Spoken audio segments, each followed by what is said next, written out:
Not long after Disney's original Steamboat Willie entered the public domain, we got a wave of games, movies, and more with a curiously familiar mouse. Mouse P.I. for Hire was announced soon after this, and obviously draws inspirations from classic Rubber House animation. But within a wacky boomer shooter. It's taken a few years for developer Fumi Games to finish their 1930s noir first-person shooter, and with a few delays. After a brief final delay, did this aged noir tale turn out to be Gouda, or is it really a monster that should have been left out to pasteurize? Find out in our Mouse P.I. for Hire review. This case was more trouble than it was worth. But, well, trouble is what I do.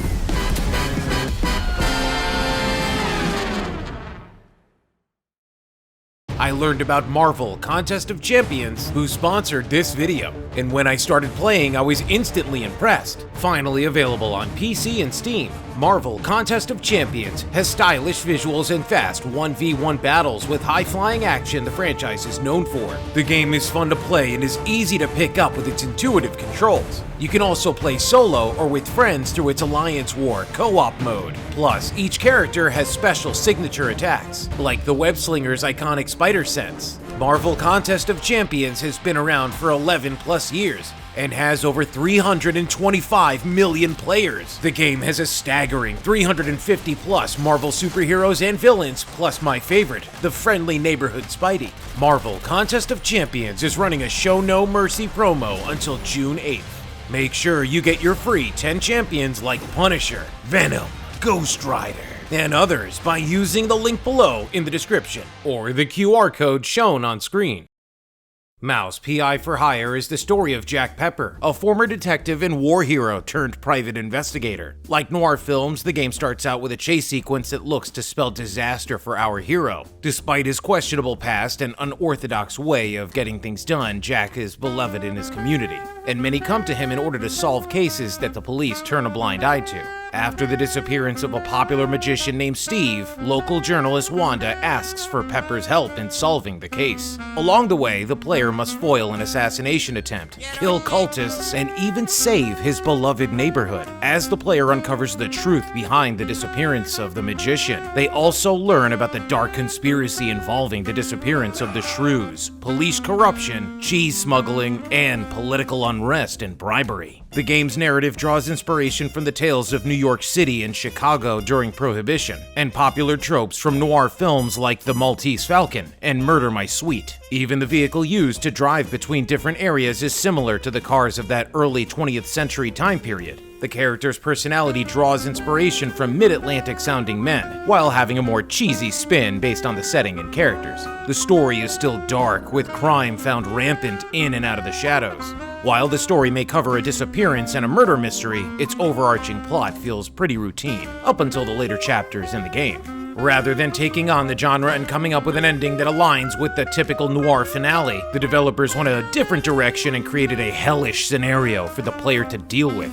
While the twist is an interesting approach, it does detract from the noir feeling and setting that they had established. While the story may be fairly common, what truly shines is the game's soundtrack and visuals. Outside of the black and white and hints to direct players where to jump, the game's artwork is captivating and creates an immersive environment by using a nostalgic art style dating back to classic Rubber House cartoons. The only time color was utilized was during the Wizard of Oz themed level. Although I did not love Troy Baker's voice acting and others would have done a better job, You're killing me. overall it was passable, but there were times that his acting felt stretched or forced. Yes, artists. Turning caffeine and panic attacks into someone else's success. The rest of the cast did an excellent job giving a wonderful performance, and that includes even some of the lesser cast that appear only briefly. The game's overall musical score is what gave the game more life. Whether it was the atmospheric background noise or music playing during combat, the jazzy noir composition set the mood for any occasion. Throughout the game, there were times where I just wanted the music to be louder. Though enemies are reused throughout the game, each level feels unique, fresh, and well thought out.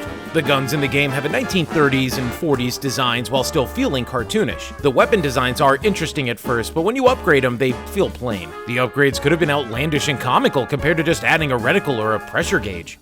Combat within Mouse PI for Hire, while fun at first, can feel repetitive. Gunplay can be challenging early on, but after unlocking and upgraded with the Devarnisher and James gun, the Tommy gun, combat just becomes routine and just easy to deal with. The only exception to this rule is during boss fights and ambushes, but even then it still feels pretty easy. In fact, during our whole playthrough I only died 10 times. Before the first patch, I encountered 2 major issues while playing Mouse PI for Hire that made progressing further into the game a bit difficult. The first major issue was not picking up money or ammo, which had me repeatedly walk over them in order to pick them up. Another issue was when enemies could shoot through walls, or attacks would be invisible. Since the initial patch, this issue has become less prevalent, but it still occasionally occurs. Mouse PI unfortunately has the occasional invisible walls and you can potentially get stuck. There were areas that looked like you could jump into the next area, but instead you hit an invisible wall, and sometimes this would even lead you to falling to your death or taking fall damage. Also, I didn't like when you'd progress a bit and then you'd have a door close behind you. This hard cutoff stops you from going back to get ammo, money, or collectibles after clearing a room. You'll need to either load a save prior to the path closing or restart the entire level.